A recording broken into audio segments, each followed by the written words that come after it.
Coming up on 2020 on ID, a big mansion with a dark secret.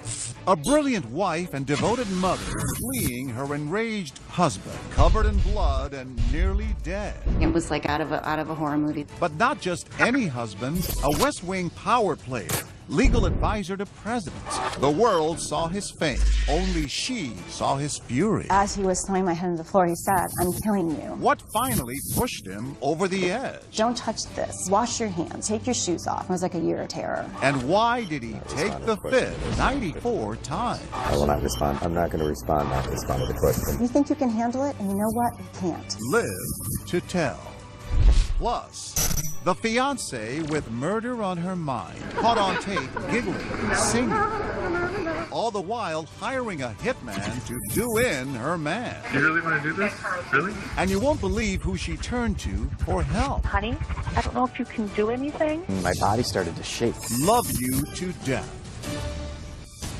Welcome to 2020 on ID. I'm John Quinones. Knowing when to get out of a relationship is always tricky. But for the people you're about to meet, it became a matter of life and death. First, a woman with a husband who wasn't just financially successful. He was a power player in the inner circles of Washington. But it wasn't political scandal that would be his downfall.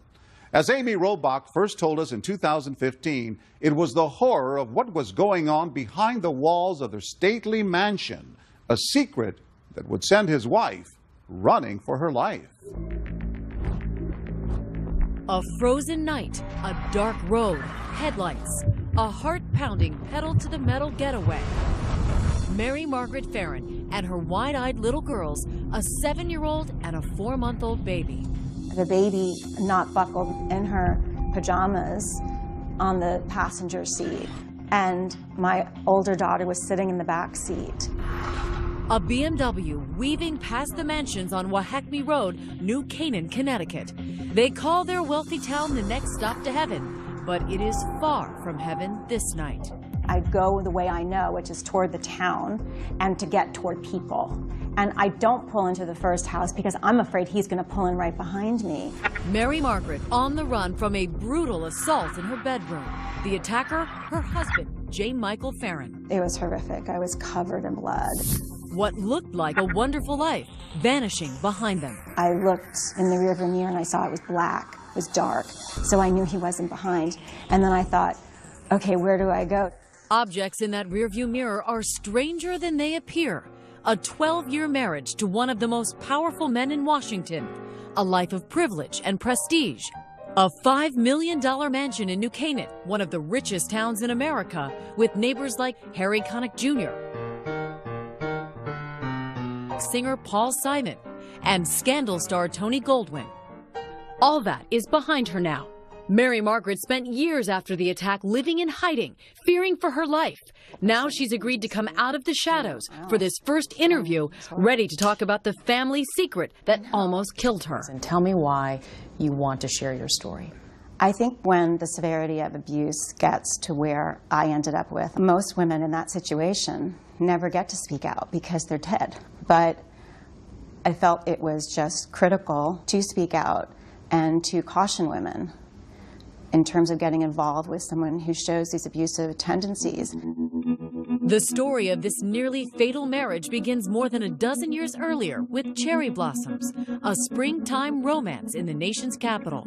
I had just graduated from law school and moved to D.C. I had a job and I was going to be studying for the bar exam. Through a mutual friend, we met each other for dinner and we hit it off. We started dating pretty quickly and it was amazing. We had incredible conversations and we went running together and we would be out gardening at his house. I was drawn to him and I thought he was intriguing. I was captivated after some time. The captivating Mr. Farron is a Washington power player, an attorney with an impressive resume. This guy is a serious lawyer. General counsel of Xerox, worked in the Bush administration, had held serious positions in government. This was a very senior, prominent attorney. A search of ABC archives finds Farron holding a news conference in the 90s. We had hoped that would see our overall trade imbalance go down below $100 billion. Testifying before Congress. Mr. Chairman, I've prepared a written statement which I've submitted to the committee. Appearing on the weekly ABC News program Business World when he was an undersecretary at the Commerce Department. The last thing we want to do is to drive U.S. production of any product offshore. Now, with Mary Margaret by his side, they're a couple to be envied, an all-access pass to all the power and privilege the Capitol has to offer. Here they are, posing with First Lady Hillary Clinton after she had them over for tea at the White House. And there's President Bill Clinton welcoming the Farrens to movie night at the White House Theater in 1999. A private screening of the horror movie Lake Placid, featuring a giant man-eating crocodile. Go under! All the while, Mary Margaret says just beneath the surface of her husband's public persona lurked a scary dark side. Out of the blue, he would just go into this rage, that jealousy, saying I had spoken too long to someone at a cocktail party. And I kept thinking, well, he's just insecure because of our difference in our age. He's 13 years older than I am. And things do get better, or so it seems. Things all of a sudden went really smoothly. But in hindsight, what I realized is that I had completely altered my behavior. I didn't go out with girlfriends. I made sure that I was reachable at all times. I never stood too close to anyone at a cocktail party. I made sure I was attentive to him. And so you become so well-behaved in his eyes, and things are really calm. And what was your wedding day like? It was horrible. He got very angry at me. He got very angry that I hadn't remembered to bring his mother's plane ticket. And I'm sitting on that altar thinking, what am I doing? Who am I marrying? Yeah. And I'm smiling and trying to make everything happy and turn it into a happy day. And I'm seriously sitting there thinking, run. Just run. But she doesn't. And within days, Farron's temper flares again. On the honeymoon, he found out that I had some credit card debt from buying my wedding gown and buying him a groom's present, a pair of cufflinks. And he went berserk. He was screaming in that complete enraged tone. Still, Mary Margaret tries to remain hopeful. I'm an optimist to a fault. I always think that, well, geez, I'm a problem solver. We can figure it out. We can get this done. We can work things out. And she tried. They have 2 daughters and eventually trade Washington for the big house in Connecticut, the new first family of New Canaan. He wanted to move back to Connecticut, and I thought, he's going to be happier. It's going to be a calmer. The pressure is going to be off him. Yeah, and then he'll be nice. He'll be doing what he wants. You won't have this high-pressure job. I was so wrong. It got worse. So much worse. So much worse. It was like a year of terror. The man who once worked in the White House, a tyrant in his own house, barking orders, compulsively obsessing over every detail of his wife and daughter's life. Don't touch this. Wash your hands. Take your shoes off. Controlling, like, don't eat that way. Telling our daughter, like, don't eat your food that way. And it was exhausting. I mean, there were so many rules. Rules and constant fear. I just would say to him, I think you're going to hit me eventually. And he would say, oh, Mary Margaret, I would never, ever, ever hurt you. After years of agonizing, Mary Margaret makes a life-changing decision. She decides to pull the plug on her dying marriage. But with a husband like hers, she knows she's also pulling the pin on a grenade. Making sure she and the girls are out of the house, she has Farron served with divorce papers. Were you nervous about doing that? I was terrified. I was so scared. And I made sure our older daughter was at school, and I took the baby and went to another mom's house, and while he got served. Did he know it was coming? Did he have any idea? He did not know. And what was his reaction? He called me and he said, are you going to come home so we can discuss this? And I was crying on the phone, and I said, I'm scared to come home. And I said, is it safe for me to come home? And he said, yes. When we come back, Mary Margaret and the girls come home. And then you go into the master bedroom? And what happens? Stay with us.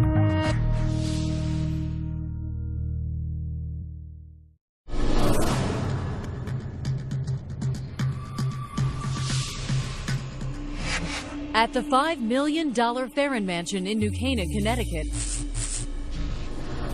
trouble is brewing as surely as another winter storm. Mary Margaret Farron is increasingly worried about her husband's tantrums and explosive anger.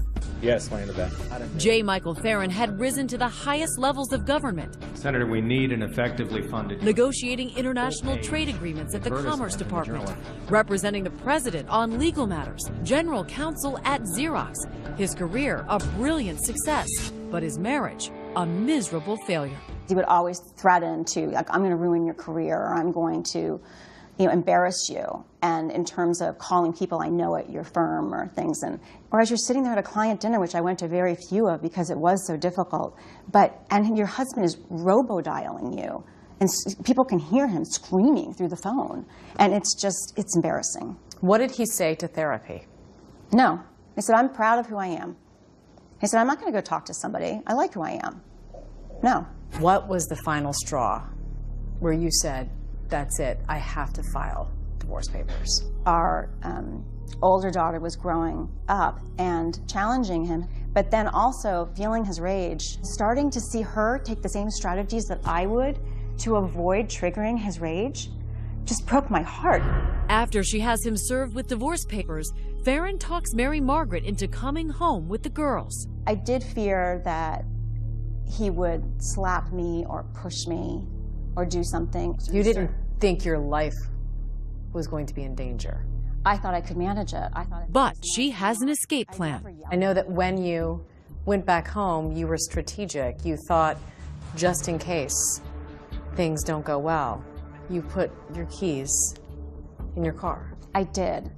I thought he would fly into a rage, and I did not want to have the children there during that, if that happened, and I wanted to be able to leave quickly. The divorce ignites J. Michael Farron. 2 nights later, he attacks. You put the children to bed, your baby in her crib, and then you go into the master bedroom, and he's there in his pajamas? Yes.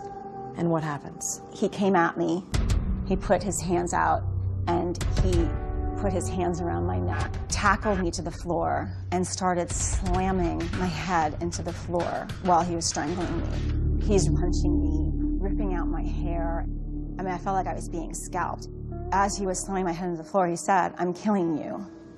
With his children just down the hall in their beds, the former deputy counsel to the President of the United States then begins clubbing his wife with a metal flashlight. And I thought, I'm dying. And then I was thinking, I've got to hold it together. I have to stay conscious so I can save the girls. I have to get help here. Mary Margaret pleads with her husband. His reaction is icy. I said, Mike, we can work this out. Please stop, we can work this out. And he said in this very cold, steady voice, you're just saying that because you're scared. And he continued to beat me with a flashlight. And at that moment, I realized this isn't going to end except when I'm dead. I mean, there was no way you could get free. He was so goal-oriented and so purposeful. And so calm, it sounds like. Yeah, and that's what made it so chilling.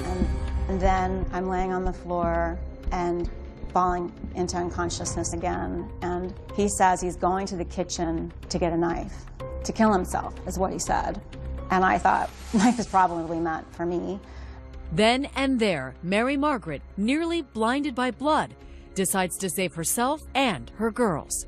By the grace of God or angels, I just popped up and I ran to our daughter's room and I said, to the car right now, Daddy's trying to kill me. You got the baby.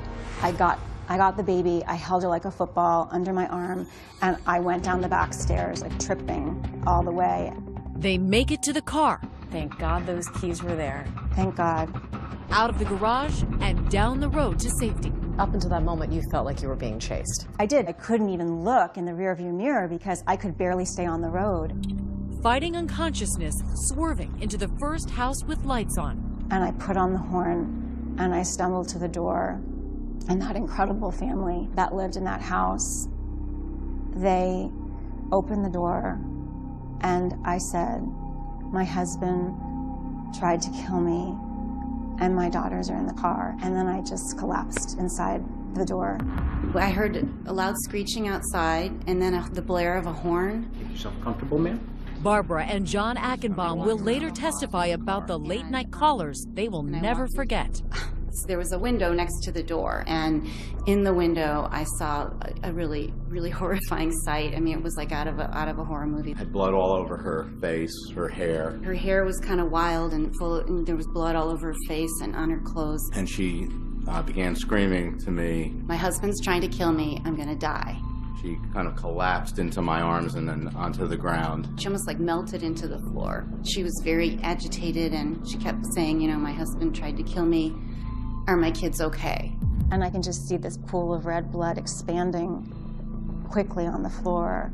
And then I see my daughter, and she tried to step over the blood, and she said, "Mommy."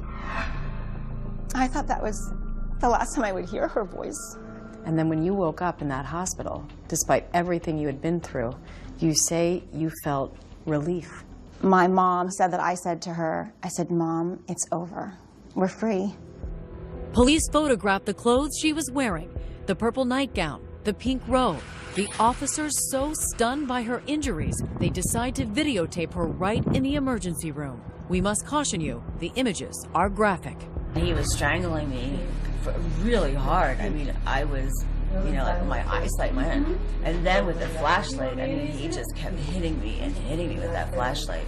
You had a tremendous amount of injuries. A broken jaw, fractures on my cheeks, huge lacerations, and wounds on my head. They put big staples down my forehead.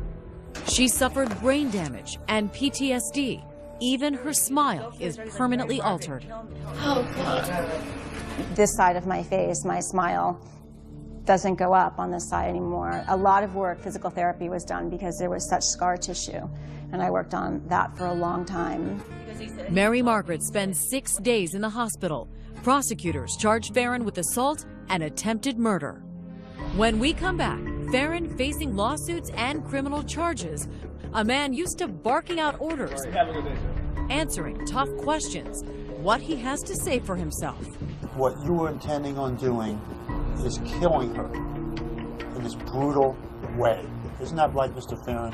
But while he may look as guilty as the blood on his hands in the police photos, bringing J. Michael Farron to justice gets a jolt when he stuns everyone by choosing a dark horse defense attorney, himself. There's a famous phrase in the law that anyone who represents themselves is a fool for a client. And typically that's true. But in this case, he may have been no fool at all. Stay with us.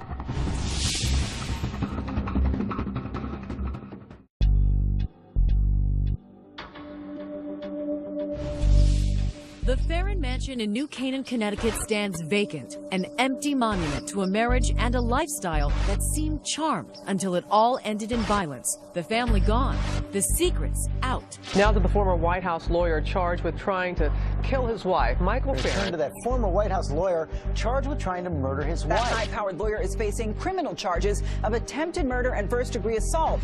Mary Margaret Farron is in hiding with their daughters, one 7, the other just an infant, recovering from a terrible beating from her husband, as she tells police the night of the attack, afraid he'll come back to finish the job. I'm convinced if he gets out, he's going to try and kill me and the girls.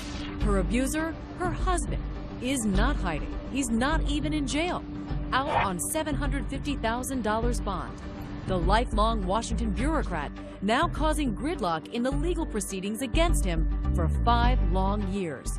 It was absolutely terrifying. My older daughter, she just was so worried I was going to be killed. We lived in hiding.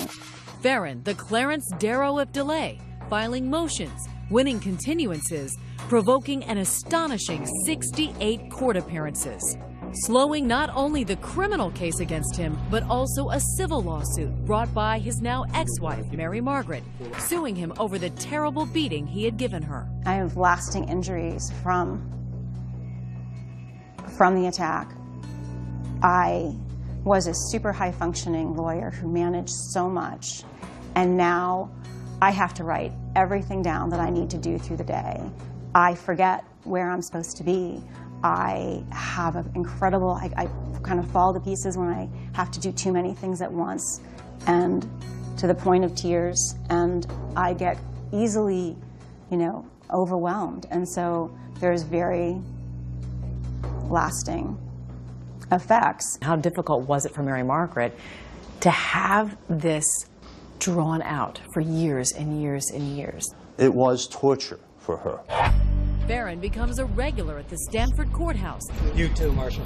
Good to see you. Hobnobbing with marshals and journalists. Do you want to have anything to say this morning? Thank you. It's good to see you, John. Acting more like a defense attorney than a defendant. As they prepare their civil lawsuit, Mary Margaret's attorneys videotape a deposition with the dapper former White House operative. I'm going to show you a picture which we're going to mark as Exhibit 3. And that's a picture of your wife, Mary Margaret Farron, isn't it? I'm not going to respond based upon my attorney's advice. But under hours of questioning, Farron, still facing an eventual criminal trial, takes the fifth. I will not respond. I'm not going to respond. I will not respond to not respond to the question. 94 times. What we see in that picture, that was caused by what you did to her, isn't that right? I'm not going to respond based upon my Fifth Amendment rights. Farron later fires his lawyers, deciding to defend himself, but then doesn't show up for the civil trial. This is a case being presented by one side, with a jury there, with no one on the other side. Farron sends a bizarre message to the court, claiming he's been involuntarily committed for psychiatric treatment. He never intended on winning. He just wanted to game the system and get delays. The trial goes on without him, the jury punishing Farron with a $28 million verdict. Then, nearly 5 years after the attack, the criminal trial. And another surprise. Farron telling the judge he is suicidal and can't bear the strain of attending this trial either. Notice Mr. Farron is not with us here today in the courtroom. And the second trial marches along with a missing defendant. Mr. Farron may be absent. Let's go. Call your first witness, please. Mary Margaret Farron. But his brave ex-wife finding the courage to revisit the worst night of her life. He was on top of me, and he was squeezing my neck, strangling me, and slamming my head into the floor. What was it like to take the stand and testify? It's always hard to relive it, and it's still like, you would hope it would dull over time, but it doesn't. But it's also a day of empowerment in the sense of you're transferring the responsibility of this what happened, this terrible thing, to him. And it is a day to speak out. Sir, I want to show you some marked State's Exhibit 37 for identification. The peak moment of excruciating drama, she peers into an evidence bag. You see the horror in her eyes. That's the flashlight Mr. Farron, the defendant, used to beat me. Good afternoon, Your Honor. Good afternoon, all. You may be seated. It doesn't take the jury long, just a day. All right, gentlemen, I've received a note from the jury. We have reached a verdict. Farron, like it or not, ordered into court on Judgment Day, forced to listen to the verdict. What say you, Mr. Foreperson? Is he guilty or not guilty of the crime of criminal attempt to commit murder? Guilty. Court is now adjourned. What was it like when the verdict came down? I collapsed and cried, and it was such a relief. At sentencing, Judge Richard Comerford gives Farron 15 years and a tongue lashing. He is being sentenced for the horrific act that occurred here. You don't take it upon yourself to mete out justice, especially not a human being who's dedicated his professional life to the law, especially a human being who professed love for this woman and for his children. The judge orders Farron is never to see his daughters again. All right. If he serves his full sentence, he'll be nearly 80 years old when he's released. Is 15 years just punishment for what he did? No. I don't see how you put a time frame on something as atrocious and egregious. And he's never apologized for what he's done. No. Farron is appealing his criminal conviction and the civil judgment against him. My daughter has asked me, why did Daddy try to kill you? And this was right after it happened, a couple months later, and I said, I don't think I'll ever have a full answer to that. He didn't just snap. No, he definitely did not just snap. It was very purposeful. Do you feel safe now, today? I do. Mary Margaret has a mission now, telling women don't ignore the warning signs. When you're a young woman and you meet this charismatic guy who's so charming and just adores you, but he shows that jealous rage, you know what? Think about what your life is going to be like. And you think you can handle it, and you know what? You can't. If something doesn't seem right when you're with someone initially, listen to yourself. There's a quote that says, when someone shows you who they are, believe them.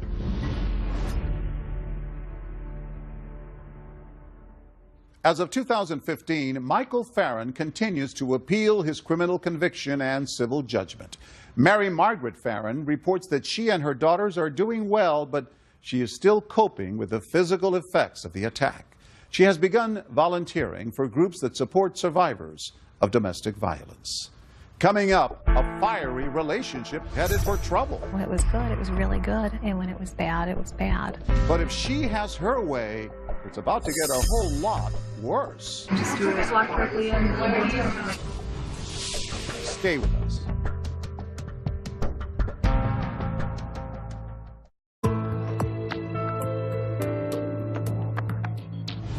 Jessica Strom fell hard for her fiancé, but when the relationship fell apart, she didn't just want him out of her life, she wanted him dead. But that was hardly the end of the story. As Deborah Roberts first told us in 2014, this twisted tale of two lovers gives the phrase endless love a whole new meaning. You really want to do this? Really? You sure? Oh, yeah. Jessica Strom's planning to give her beloved fiancé John a special present. A bullet in the head. Just do it. Just walk correctly in. Just close the door. Open the door. No time to respond. Don't be fooled by the flirtatious laughter. This meeting is dead serious. So I said, it. You can have a taste of some nuggets for one. She's talking about the man who's supposedly stolen her heart, John Shelfeffer, a former district attorney and now successful lawyer in the quaint town of Wausau, Wisconsin. A doting father of 3 children, John was divorced and looking for a second chance at love when he walked into this bar. She was young, vibrant, beautiful, all made up, behind the bar, and we just clicked. Nearly 20 years younger, the beautiful bartender was going through her own divorce while raising 2 children and studying, of all things, criminology.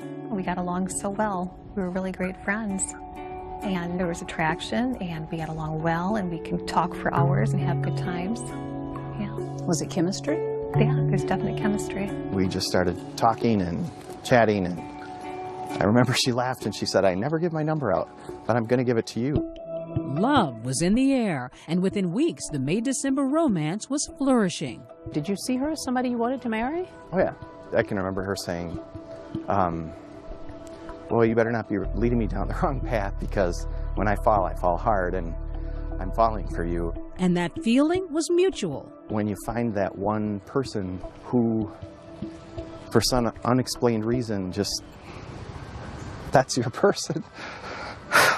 The betrayal still so raw. Scars from a relationship that ran hot and cold. When it was good, it was really good. And when it was bad, it was bad. The good times included romantic nights, even a trip to Disney World for the blended family. The bad times, the kind of stuff you see on reruns of Cops. She doesn't have an off switch. Like, she won't stop. There was some jealousy and some control issues. On whose part? On his part. But John says the problem started with Jessica's volatile temper. How abusive was she? If you can think it, she's probably done it to me, stomping on my foot with a high-heeled spiked shoe, punches to the face. He says her weapon of choice was a restraining order. She filed several after heated arguments. Jessica owns up to some of those vicious fights. I did stab the sofa in the house. I grabbed a knife and I said to him, I said, if you do not give me my car keys and let me leave, I'm going to slice this couch. I just did a slice and then he screamed, he threw my keys at me, and I said, thank you. And yet, despite all the drama, the relationship endured. Jessica even moved in with her kids. John, you're a lawyer. You've worked in areas of domestic abuse. Why didn't you just quit this relationship? Because I loved her. We have such a strong bond of love, as crazy as that sounds, that we would continue to stay together. You know, it was pure. Pure, maybe. Bizarre, definitely. After yet another restraining order hearing, a smitten John actually popped the question to Jessica in front of the judge. He proposed to me on his knee at a court hearing. And a court hearing? He had a restraining order I had filed. And you had filed a restraining order against him? Yes. Did it never occur to you that this isn't normal? I'm with my feelings, you know, and he was always there for me. You've got one person who, this is not my fault. This is because of you. This is because of you that I'm doing this. Then you've got another person who is an internalizer. This is my fault. This is my responsibility. I'll take care of this. It's a perfect, like, positive-negative match from a battery perspective because you've got this, like, connection. It's a perfect fit. The start and stop love affair went on for 6 years until Jessica decided she'd rather plan John's funeral than a wedding. Her chosen hitman, a former classmate from, get this, a criminal justice class she'd just taken. After initially turning Jessica down flat, the man we'll call Alex goes to police. Enter Wausau detective Jennifer Holtz, who took us back to where that first conversation went down. They sat here and she sprang it on him. Would you kill somebody? Right. Would you ever consider killing someone? And he said no. Was he completely blown away by the proposition? Did he say? I think he was, yeah. Of course, he had gone through criminal justice courses with her. But police needed proof that it was a serious murder-for-hire plan. We had him call her, and he said, hey, I wanted to talk to you about last night. Well, I just kind of wanted to talk about what we had talked about yesterday a little bit, because Oh, no. Yeah, okay, that's okay. Yeah, I figured you wouldn't want to. This was something she didn't want to discuss on the phone. That was a red flag to us that, okay, this is real. A serious threat. Right. On the call, the two make a plan to meet later that night at this diner in downtown Wausau to discuss the plot face-to-face. So this is where they came for the sting? Correct. And where did they sit? And we had them set up in a booth right here. That's Detective Holtz on the video, angling the secret recording device just so, minutes before Jessica arrives. I didn't know if you wanted to order something or not. And the sting is on. So how's it going? Cold. I know. After some small talk about Wisconsin's winter weather, it's down to the murderous business at hand. Okay, well, I'm listening. I don't know if you're willing to take the amount of money that I want to do this. Probably not, because I told you half that amount. Probably not. If you say like $50,000, that would be half that. Could you do 25? No. You could do it for 1,000. For how much? 1,000. I think so. She offered up $1,000, and she leaned into him flirtatiously, and then also offered sex. Could she really have been serious? I think in her mind that she thought that $1,000 and sex was going to be good enough for him. She goes even further, happily detailing how to get the job done. Recognize during your day. He will expect you or whoever you are. Oh, that's a good idea. Yeah. And then you're just like that. So I would draw you a picture. She's giddy, even singing while digging out a pen and paper to draw her hitman a map. We're going to go in here. It's here. This is his home office right here, directly connected to the garage. And while he's sitting there, then you can just do it. We told him, give her an out. In fact, he asked her that several times. Are you serious? Are you sure about this? And he even asked her, you know, if you're in a bad relationship, why don't you just leave? I keep thinking, you can just walk away from this. I'm going to walk satisfied.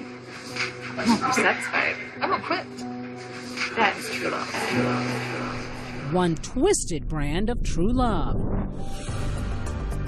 When we return, Jessica has some explaining to do. You can't see anything or getting taken completely out of context. And guess who she'll turn to for help? Honey, I don't know if you can do anything. And then my body started to shake. You've got to hear this.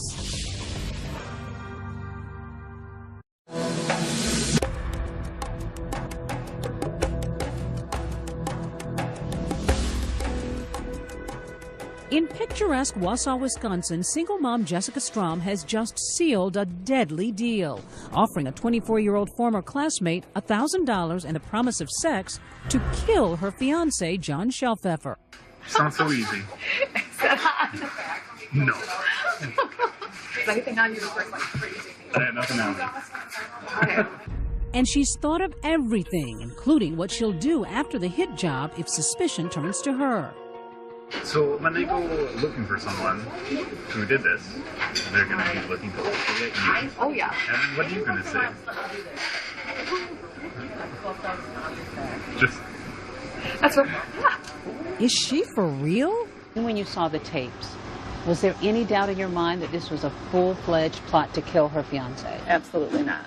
We watched it at our office, and we were all just completely floored by the context of the conversation and her demeanor. Detective Jennifer Holtz had seen enough and confronted Jessica at her house with her kids asleep upstairs. When the police showed up at your home, what did you make of that? I was half asleep on my couch. I had no idea they were there for that at all. It's 11 p.m. I have no meat on. Thanks. Did she think she was in trouble when you showed up? Initially, I don't believe so. I don't think it occurred to her that we had taped the entire conversation between her and Alex. I've been with John for 7 years, and he's done things to me, and I've done things to him too. But it's not like we want to literally kill each other. Well, you seem like a very smart girl. Enough to realize that your entire conversation was recorded. Mm-hmm. And what you're telling is not true. And when you learned that the conversation had been recorded? Then it came back to me that, oh, okay, this makes sense why they're here. But at the same time, it wasn't real that it was happening. Jessica tells investors she thought the meeting with Alex was about something much more mundane, murder, saying she was hoping her tech-savvy former classmate could help her sort out Wi-Fi problems. I asked him, you know, can you help me with this internet? And he's like, oh, sure. How did the idea of killing John even come into the conversation? He was frustrating me that earlier that week. But I do know that I said something like, well, you could kill him if you wanted to. But I've seen the tape, and nowhere on there do you talk about the internet. It was all talked about before, and that's what I had believed. That's why I was meeting him for. So you're saying this was all a big misunderstanding? Yes, yes. Even though you offered money to someone, gave your fiancé's schedule, drew a map of his house. Yeah, he knew it wasn't serious. Certainly, you're not joking when you begin to draw maps and make comments about how now your fingerprints are on this map. Never. I love that man, and I would not kill him. No. But yet you're asking this guy to do it. I know, it sounds so bad. What did you think about the idea that she wanted to have you killed? At first, I didn't believe it. I thought it was a joke. And then my body started to shake. After he calmed down, John watched this video of his soulmate plotting to end his life. Take 3 minutes. What do you feel when you look at that tape of yourself? I feel taken advantage of. You feel taken advantage of? I feel taken advantage of. I Even really though do. you're the one who's leading him. He actually led to the conclusion of it all. He's carrying on the conversation. I'm just kind of nonchalantly laughing and singing. But to even come up with a price, $1,000 plus sex. That's nuts. To kill the man that you love? That's nuts. That's crazy. And You know, unfortunately, I'm sitting here as a product of that. Here, meaning the Marathon County Jail, where Jessica has been collecting her thoughts since that night police came knocking. Scared and alone behind bars, she reached out to the one person she knew would answer. I called John first. He's my first call. Honey? Why are you in jail? I'm in here because I said to somebody that I wanted to kill you. I said it as a total joke. I don't know if you can do anything. I don't know that it's in my place to help you. Okay, what can you recommend that I can do, honey? I'm not getting involved. I am staying out of it. You need to call your attorney. But these days, John's had a change of heart. Next day, she calls and says, you need to help me. This isn't real. You know, and 6-7 months later, I come to the conclusion that is the truth. So you don't think she intended to have you killed? No. Though John may not have believed his life was ever on the line, a judge did. It's a serious crime. Jessica accepted a plea deal for solicitation to commit first-degree intentional homicide. That will keep her in prison for at least 3.5 years. At her sentencing hearing, she blamed who else but John. I stayed doing what I was always doing, trying to please John. John physically abused me. I'm afraid he will not leave me alone. Do you wish you hadn't planned John's I didn't murder? plan. I did not plan it at all. Never. I shouldn't have said those things. But after all the sex, lies, and that videotape, after all the 1,000 reasons why this affair should have ended long ago, the two ill-fated lovers still feel that spark. Do you still love John? Very much. Very, very much, with my whole heart. I do love Jessica to this day. Still? To this day. In spite of everything? Because I attribute her negative behaviors to mental illness. Do you still want to be with her in the future? I would say, yeah. And believe it or not, Jessica's also leaving that door open. And when you leave prison, will that relationship ever resume again? Probably not. Probably not. Yeah. Oh, that crazy thing called love. If you love someone in your heart, you know, how can you make those feelings go away? As of 2015, Jessica Strom is still serving her sentence. John Shelfeffer says he's focusing on his children and work and thinks his relationship with Jessica is finally over. I'm John Quinones. Please join us next time for another edition of 2020 on ID.